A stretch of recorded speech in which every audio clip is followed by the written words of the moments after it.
Here we are going to see about plant tissues.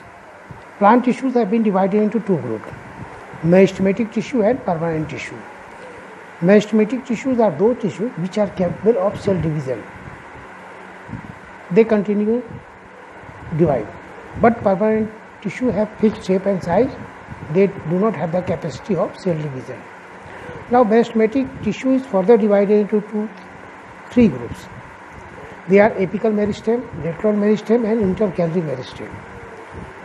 They have been named according to their position. Now permanent tissue have been divided into two groups, simple permanent tissue and complex permanent tissue.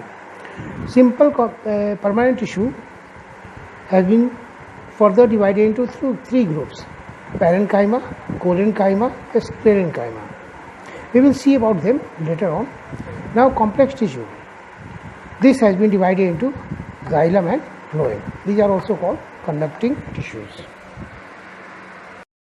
Now we are going to see meristematic tissue. Here meristematic tissue has been divided into three groups, apical meristem, lateral meristem and intercalary. Apical meristem, these tissues are found at the tips of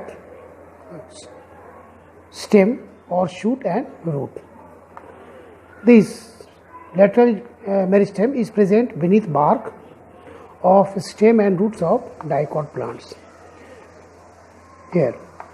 And intercalary are present at internodes. Let us see the features of this meristematic tissue. They have thin cell wall.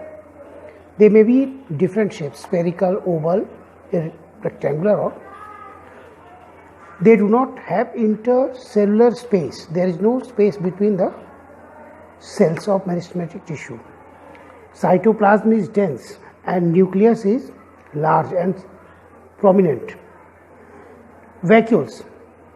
Plant cells have a large vacuole at the center, but these meristematic tissues have very few or no vacuoles. They lack vacuoles. They consist of totipotent cells, means cells capable of cell division, and the cells of meristematic tissues are still undifferentiated, means they have not taken permanent shape and function. Now let us see the functions of this meristematic tissue one by one. Apical meristem, it is responsible for the increase in height of the plant.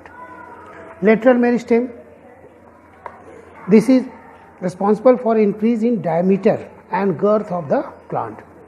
Intercalary, it increases the length of leaves and internodes. So we have, in this way we have seen meristematic tissue, their features and functions. We are going to see about permanent tissues here. There are two types, simple permanent tissue and complex permanent tissue. Here we will talk about simple permanent tissues. They are of three types, parenchyma, collenchyma and sclerenchyma. Let us talk about their features. Parenchyma are living. They are equally expanded on all sides. They have abundant intercellular space. If we talk about collenchyma, they have extra deposition of cellulose at the corners. Intercellular space is absent, generally absent. They are elongated in shape. And parenchyma are oval, circular or oval in shape. Sclerenchyma are, let us see features of sclerenchyma. They have cell wall thickened with lignin. They are closely packed. Middle lamella exists between these cells. Let us talk about their occurrence. Parenchyma are found in soft parts of the plant, such as cortex of roots, ground tissues of stem and mesophyll of leaves. Collenchyma are found below epidermis of dicot, stem and petioles. They are absent in monocot, roots, stems and leaves.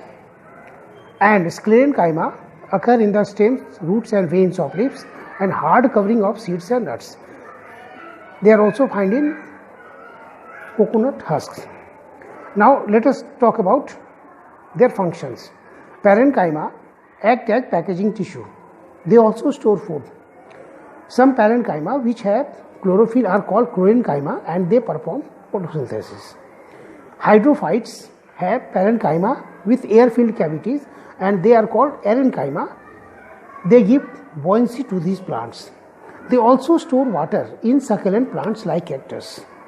If we talk about collenchyma, they provide mechanical support and elasticity to the plant. It allows easy bending of the plant parts. If we talk about sclerenchyma, it gives strength, rigidity, flexibility and elasticity. It also enables them to withstand various strengths. In this way, we have seen features of parenchyma, collenchyma, sclerenchyma, their occurrence and functions also. Now we are going to see complex permanent tissue. They are of two types, xylem and phloem. They are complex because they are made up of more than one type of cells. If we see xylem, it is made up of tracheids, vessels, xylem parenchyma and xylem fibers. Phloem is made up of seep tubes, companion cells, phloem fiber and phloem parenchyma. Except xylem parenchyma, all are dead. Only xylem parenchyma is living in xylem. In phloem, except phloem fiber, all are living. Only phloem fiber is dead here. Now we will see function of each cell here. Tracheids and vessels are tubular in structure and are responsible for transport of mineral and water vertically. Parenchyma stores foods and help in sideways conduction of water. And fibers, xylem fiber, is supportive in nature. If we see here, seep tubes are tubular in structure with perforated walls. Phloem is responsible for transport of water from leaves to different parts of the plant. In this way, we have seen complex permanent tissues, xylem and phloem. They are also called conducting tissues.